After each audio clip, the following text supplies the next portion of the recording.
Kaibigan, bago ka matulog, huminga ka muna ng malalim. Dahan-dahan lang. Pakiramdam mo ba ay pagod ang isipan mo? O baka puno ng iniisip ang puso mo? Ngayong gabi, wala ka munang kailangang ayusin. Wala ka rin kailangang tapusin. Ito ang oras mo para huminga, para magpahinga, at para payapain ang sarili mo. Tara at magsimula na tayo sa ating kwento. Sa isang maliit na baryo sa paanan ng bundok, kung saan ang hangin ay may amoy ng bagong ani, at ang araw ay palaging banayad tuwing hapon, nakatira ang isang batang lalaki, na ang pangalan ay Pepe. Si Pepe ay 7 taong gulang pa lamang, ngunit sa kanyang murang edad ay tila babit-bit na niya ang katahimikan ng mga ulap. Hindi siya tulad ng ibang bata na laging maingay at masigla. Mas gusto ni Pepe ang katahimikan ng hapon, ang pagmasdan ang mga dahon na sumasayaw sa ihip ng hangin, at ang pakikinig sa mga kwento ng kanyang lolo Isko habang humihigop ng mainit na salabat. Pepe, sambit ng matanda habang pinupunasan ang kanyang salamin. Alam mo ba, noong ako'y kasing edad mo, ako rin ay mahilig sa saranggola. Napangiti si Pepe. Alam na niya ang kasunod. Kwento na naman ito ng saranggola gawa sa papel at kawayan. Ngunit sa kabila ng paulit-ulit na kwento, hindi siya nagsasawa. Dahil sa bawat pagkukwento ni Lolo Isko, may kasamang paghinga ng hangin. Tila may buhay ang mga salita, at ang imahinasyon ni Pepe ay lumilipad kasama ng saranggola ko noon. Patuloy ni Lolo Isko ay hindi lamang lumilipad sa langit, kundi umaabot pa sa mga bituin. Paano po yun, Lolo? Tanong ni Pepe habang nakahiga sa banig, nakatingin sa kisame. Dahil ang saranggola, Pepe, ay may puso. Kapag ginawa mo ito mula sa pagmamahal, kapag ang bawat hibla ng tali ay may pag-iingat, at bawat kulubot ng papel ay may kwento. Lumilipad ito, hindi lang dahil sa hangin, kundi dahil sa damdamin ng gumawa. Tahimik si Pepe. Pilit niyang iniintindi ang ibig sabihin ni Lolo Isko. Pero ang puso niya, sa kabila ng kabataan, ay parang nauunawaan. Kinabukasan, habang maaga pa at malamig pa ang simoy ng hangin, nagpasya si Pepe na gawin ang sarili niyang saranggola sa ilalim ng punong mangga sa likod ng kanilang bahay. Nagsimula siyang mangalap ng mga piraso ng kawayan na iniwan ng kanyang tatay. Pinutol niya ito ng maayos, pinagdikit gamit ang lumang sinulid, at tinakpan ng lumang papel na may disenyo ng bulaklak. Hindi ito maganda. Hindi ito kasing ayos ng mga saranggolang tinitinda sa palengke. Ngunit ang saranggola ni Pepe ay may puso. Gawa ito mula sa kanyang sariling kamay, at may dasal sa bawat pagtali ng sinulid. Ilang araw ang lumipas bago niya ito pinakawalan sa hangin. Hinintay niya ang tamang ihip, ang tahimik na langit, at ang maluwag na damuhan sa gilid ng ilog. Nang sumapit ang hapon na iyon, habang ang araw ay pababa na at ang mga ibon ay pauwi na sa kanilang pugad, sinubukan ni Pepe na paliparin ang kanyang saranggola. Hindi ito agad lumipad. Unay bumagsak ito sa lupa. Pangalawa ay gumulong ito sa damuhan.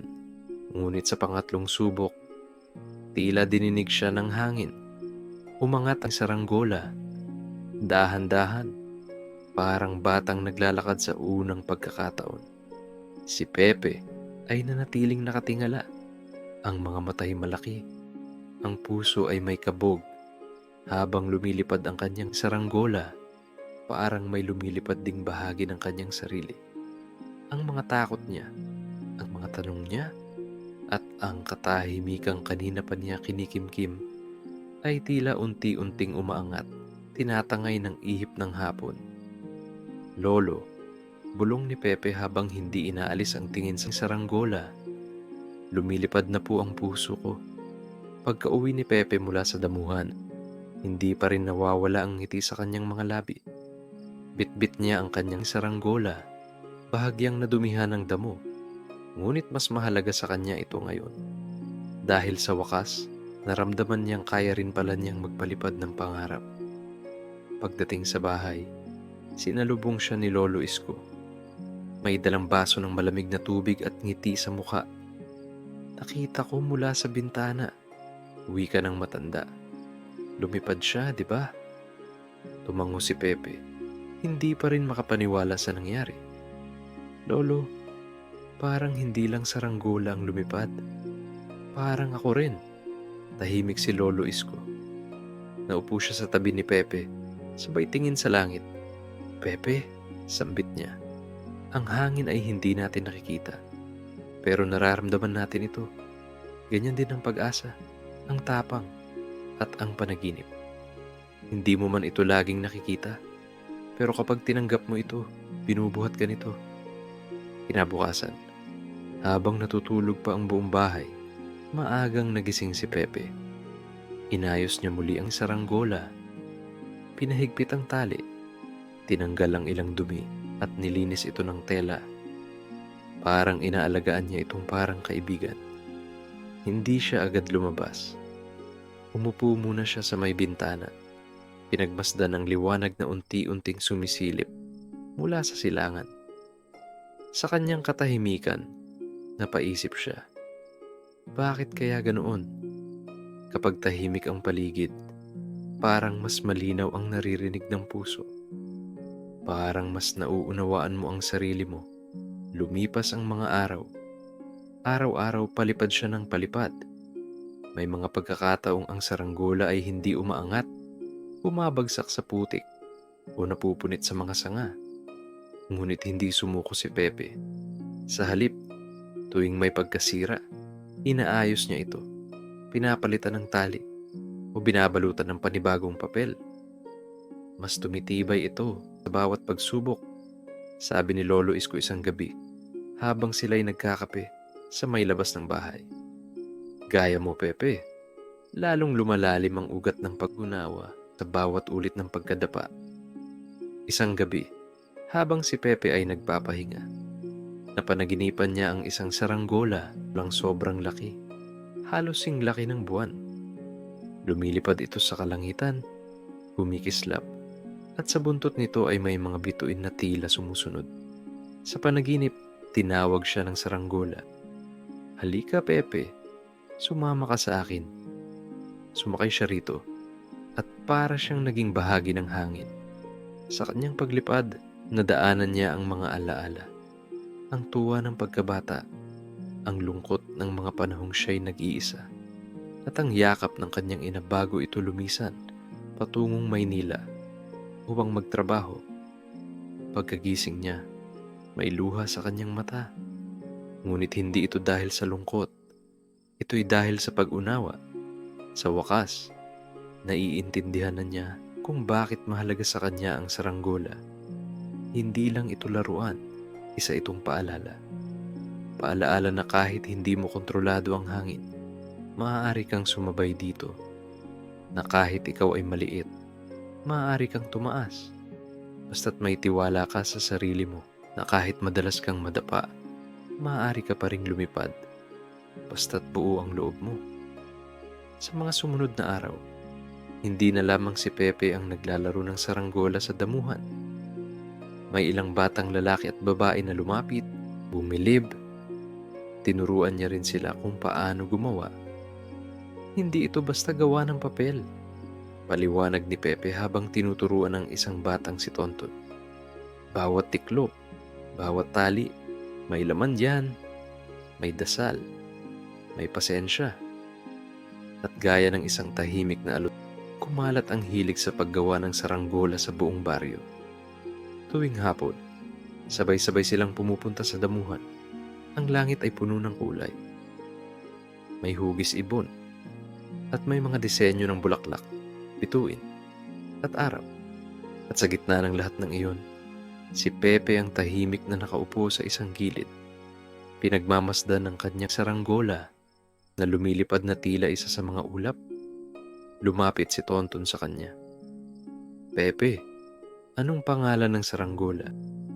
Ngumiti si Pepe. Tumingin siya sa langit, saka muling tumingin kay Tonton. Ang pangarap, sagot niya. Dahil sa tuwing lumilipad siya, parang may tinutupad sa loob ko. Lumipas ang mga linggo, at ang damuhan sa likod ng baryo ay tila naging palaruan ng mga pangarap. Araw-araw, tuwing hapon, lumilipad ang mga saranggola ng mga bata sa langit. Mga kulay na naglalaro sa himpapawid, tila sumasayaw ang mga ulap. Pero sa gitna ng kasayahan, tahimik pa ring nananatili si Pepe. Hindi siya maingay, hindi siya nangunguna, ngunit ramdam ng lahat ang presensya niya. Ang bawat bata na may saranggola ay alam sa kanilang puso. Si Pepe ang nagturo, si Pepe ang nagsindi ng apoy ng imahinasyon sa kanilang mga puso. Isang araw, habang palubog ang araw at dumarampi ang gintong liwanag sa mga dahon, nilapitan siya ni Aling Lita, ang guro sa eskwelahan. Pepe, sabi niya, habang nakaupo sa tabi ng bata sa damuhan, ang saranggola mo'y hindi lang lumilipad sa langit, lumilipad din sa puso ng bawat batang tinuruan mo. Napatingin si Pepe sa kanyang saranggola. Ang pangarap. Kumakampay ito sa himpapawid, tahimik ngunit matatag. Alam mo anak, patuloy ni Aling Lita, may mga tao na hindi kailangang sumigaw para marinig. Ang tahimik mong pagmamahal at pagtuturo ay mas malakas pa sa anumang ingay. Nag-iwan ng matinding pagninilay ang mga salitang iyon kay Pepe. Sa kanyang murang edad, tila ba unti-unti niyang nauunawa ng halaga ng katahimikan. Hindi ito kahinaan. Isa itong uri ng lakas. Ang uri ng lakas na hindi sumisigaw, ngunit nakakaabot sa kaibuturan. Nang sumapit ang panahon ng tag-ulan, nabawasan ng oras ng mga bata sa labas. May tubig ang damuhan at ang langit ay laging kulay abo. Ngunit si Pepe, sa halip na malungkot, ay ginamit ang mga panahong iyon upang lumikha ng mas maraming saranggola sa loob ng kanilang bahay. Para kapag sumikat ulit ang araw, ani niya sa kanyang sarili, handa na kami sa bawat gawa niya ng saranggola. Iniisip niya ang bawat bata sa baryo. Para kay Tonton, gagawan ko ng hugis bituin. Para kay Lila, bulaklak na kulay lila. Para kay Ben, asul na may buntot na mahaba kasi mahilig siyang tumakbo. At sa kanyang bawat gawa, may kasamang dasal. Maging matatag ka, lumipad ka kahit saan ka dalhin ng hangin. At sana sa bawat pagtaas mo, may madala kang pag-asa sa puso ng bata. Nang tuluyan nang umalis ang mga ulap at muling bumalik ang araw, ang damuhan ay naging parang langit sa lupa, punong-puno ng makukulay na saranggola. Lahat gawa ng mga kamay ni Pepe. Lumapit si Lolo Isko sa kanya, pinagmamasdan ng paligid. Pepe, tingnan mo ang nagawa mo. Ngumiti si Pepe. Hindi ko po ito magagawa kung hindi niyo ako kinuwentuhan tungkol sa saranggola niyo, Lolo. Hindi lang iyon, wika ni Lolo. Ginamit mo ang kwento bilang simula, pero ginawa mo itong sarili mong paglalakbay. Sa gabing iyon, habang tahimik silang nagkakape sa harap ng bahay, napatingala si Pepe sa langit. Napansin niya ang mga bituin, mga kumikislap na tila mga saranggola sa malayo. Lolo, tanong niya, sa tingin niyo po ba may saranggola din sa langit ng mga pangarap? Tahimik na ngumiti si Lolo Isko. Oo, Pepe, at bawat kabutihang ginawa mo sa mundo ay isa ng tali na umaabot sa mga bituing inyon. Sa mga sumunod na taon, lumaki si Pepe, ngunit hindi nawala sa kanya ang pagmamahal sa saranggola. Naging guro siya sa parehong paaralan kung saan siya dati mag-aaral. At sa kanyang mga klase, palagi siyang may 1 o 2 araw bawat buwan na itinuturo niya sa mga bata kung paano gumawa ng saranggola. Ang mga bagong henerasyon ng mga bata sa baryo ay patuloy na natututo. Hindi lang saranggolang kung paano ito gawing simbolo ng kanilang sariling mga pangarap. Isang araw, may batang lalaking lumapit kay Ginoong Pepe. Bitbit ang saranggolang may disenyo ng araw at ulap. Sir Pepe, gusto ko pong malaman, paano po ba paliparin ang pangarap ko kahit hindi ko alam kung anong direksyon? Lumuhod si Pepe, tiningnan ng bata sa mata at marahang hinaplos ang balikat nito. Simulan mo sa pagmamahal sa ginagawa mo. Kapag mahal mo ang ginagawa mo, ang direksyon ay kusa na lang darating. At kahit hindi mo alam kung saan ka dadalhin ng hangin, ang mahalaga ay ang puso mo ay laging handang lumipad. Lumipas ang maraming taon. Ang baryo ay nagbago. Mas maraming bahay, mas maraming bata, at mas maraming pagbabago sa paligid. Ngunit sa gitna ng lahat ng iyon, nanatiling pareho ang damuhan. Doon pa rin tumatambay ang mga bata tuwing hapon. Doon pa rin nila pinapalipad ang kanilang mga saranggola. At doon pa rin bumabalik ang alaala ng isang batang nagngangalang Pepe. Ngunit ngayon, si Pepe ay hindi na bata. Ang kanyang buhok ay unti-unti na kumukupas. May mga guhit na ng panahon sa kanyang mukha. Ngunit ang ningning ng kanyang mga mata ay nananatili. Parehong ningning na nakita ni Lolo Isko noon habang siya'y nakatingala sa langit, isang araw ng taginit. Habang nakaupo siya sa lilim ng punong mangga kung saan siya unang gumawa ng saranggola. Nilapitan siya ng isang batang babae na may hawak na maliliit na piraso ng papel at kahoy. Ginoong Pepe, tanong ng bata, tutulungan niyo po ba akong gumawa ng saranggola? Umiti si Pepe. Anong gusto mong idisenyo? Tanong niya. Gusto ko po, parang sa inyo. Isang pangarap, tugon ng bata.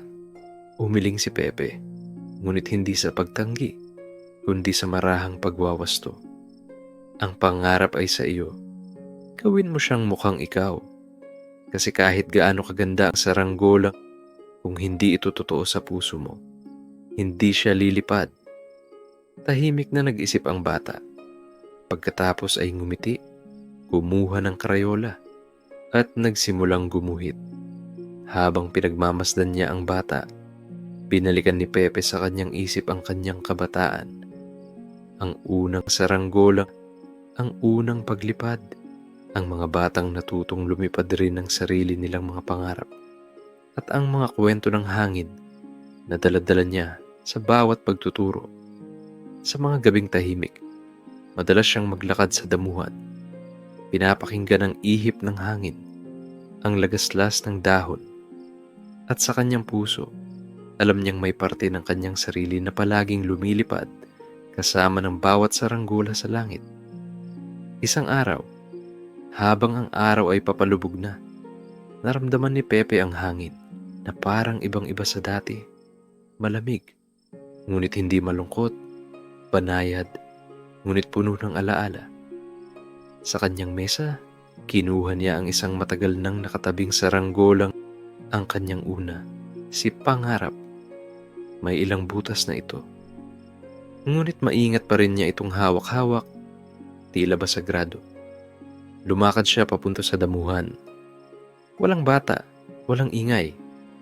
Tanging siya, ang langit at ang hangin. Itinaas niya ang saranggola sa ere. Maingat, mabagal, tulad ng kanyang unang beses. At tulad ng noon, lumipad ito. Hindi mataas, hindi kasing taas ng dati. Ngunit sapat, sapat upang muling maramdaman niya ang lahat. Habang ang saranggola ay kumakampay sa hangin, marahang humigpit ang kanyang hawak sa tali. Pagkatapos ay binitawan niya ito. Lumipad ito, malaya, parang isang dasal na isinulat sa papel at ipinadala sa langit. Makalipas ang ilang araw, tahimik na pumanaw si Pepe sa kanyang pagtulog. Wala siyang iniwang yaman, wala siyang malalaking titulo. Ngunit ang baryo ay tumigil.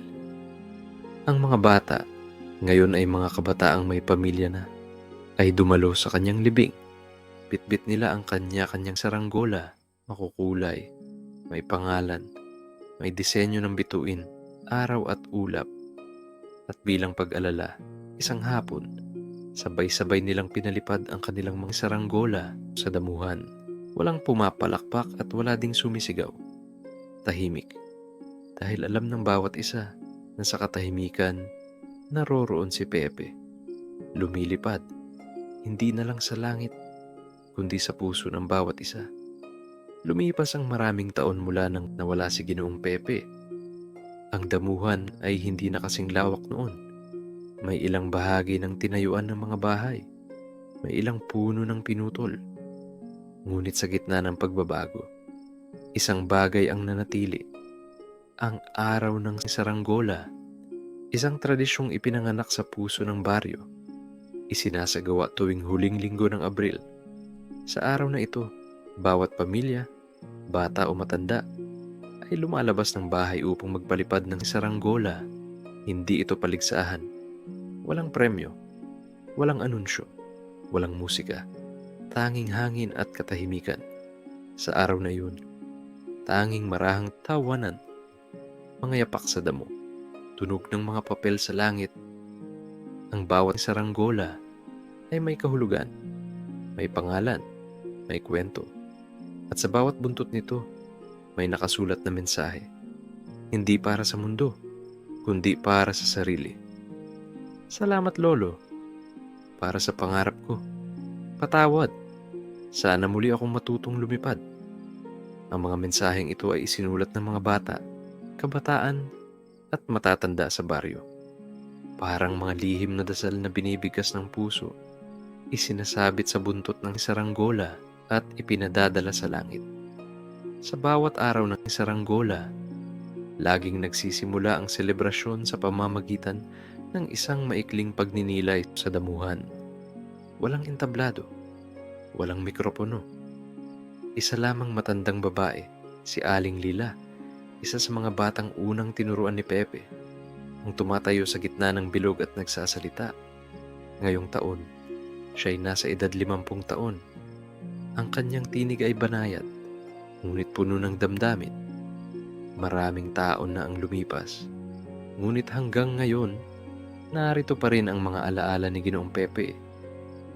Hindi lamang niya tayo tinuruan gumawa ng saranggola, kundi kung paano gumawa ng direksyon sa buhay, kahit hindi natin alam kung saan patungo. Sa bawat saranggolang lumilipad ngayong araw, alalahanin natin, hindi lang ito papel, isa itong paalala na kaya nating lumipad muli. Pagkatapos ng kanyang pananalita, tahimik na nagsimula ang pagpapalipad. Ang langit ay unti-unting napuno ng kulay. May hugis ng puso, araw, bituin, bundok, at kahit saranggola na walang disenyo, puti lamang, parang pahina ng libro. Sa tabi ng damuhan, isang maliit na kubo ang itinayo. Doon makikita ang mga lumang gamit ni Pepe.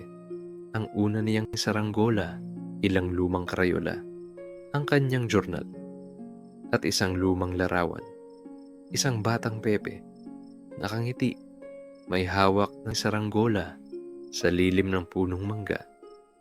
Sa tabi ng larawang iyon ay may maliit na papel na may nakasulat. Sa bawat saranggola, may kwento. Sa bawat kwento, may pag-asa. At sa bawat pag-asa, may bata sa puso ng bawat matanda. Pepe. Habang papalubog ang araw, isang batang lalaki na hindi taga-baryo ang lumapit sa isang matandang lalaki. Lolo, tanong niya, bakit po ang tahimik ng araw na ito? Ngumiti ang matanda. Kasi ang tunay na paggunita, hindi kailangang maingay. Kapag totoo sa puso, sapat na ang katahimikan. Pero bakit po tayo nagpapalipad ng saranggola? Sumulyap ang matanda sa langit, saka tumingin sa bata, para ipaalala sa atin na kahit minsan bumababa tayo, kaya pa rin nating umangat muli. Nang unti-unti nang dumidilim, isa-isang nagsibabaan ang mga saranggola. Ang hangin ay unti-unting tumigil. Ngunit sa puso ng bawat isa, alam nilang kahit bumaba ang saranggola sa lupa, may bahagi sa kanila ang nanatiling nakatingala, nakatanaw, nangangarap, lumilipad. At sa katahimikan ng huling oras ng araw, may isang matandang babae ang lumakad mag-isa sa damuhan. Sa kanyang mga kamay, may hawak siyang luma ngunit maayos na saranggola. Ang pangarap. Pinalipad niya ito kahit alam niyang mahina na ang papel, malutong na ang mga kawayan, at marupok na ang tali. Ngunit lumipad ito, at sa loob ng ilang sandali, lahat ay tumahimik. Lahat ay nakatingala. Lahat ay ngumiti. Kasi alam nila, naroon si Pepe. Naroon siya sa hangin. Naroon siya sa bawat buntot na umiindayog. Naroon siya sa katahimikan ng kanilang puso. At habang unti-unting nagdidilim ang langit, ang saranggola ay tila isang bituin na humiwalay sa langit upang paalalahanan silang lahat. Ang bawat pangarap na may puso ay kayang lumipad ng walang takot. At dito nagtatapos ang ating kwento. Sa bawat araw na tila hindi natin alam kung saan patungo, alalahanin ang saranggola ni Pepe. Hindi palaging tama ang direksyon ng hangin. Minsan ito'y pabago-bago, minsan ito'y biglaan. Ngunit ang mahalaga, handa tayong sumabay, matuto, at tumanggap. Sapagkat sa bawat paglipad, may pagkatuto. Sa bawat pagbagsak, may pagtibay. At sa bawat pagtali ng ating sariling saranggola, ng ating sariling pangarap, naroon ang paalala. Hindi kailangang mataas ang lipad para maging matagumpay. Minsan, sapat na ang makalipad. Maraming salamat sa pakikinig. Hanggang sa susunod na gabi, sa susunod na kwento. Pahinga ka na. Tahimik na ang gabi. Tahimik na rin ang puso.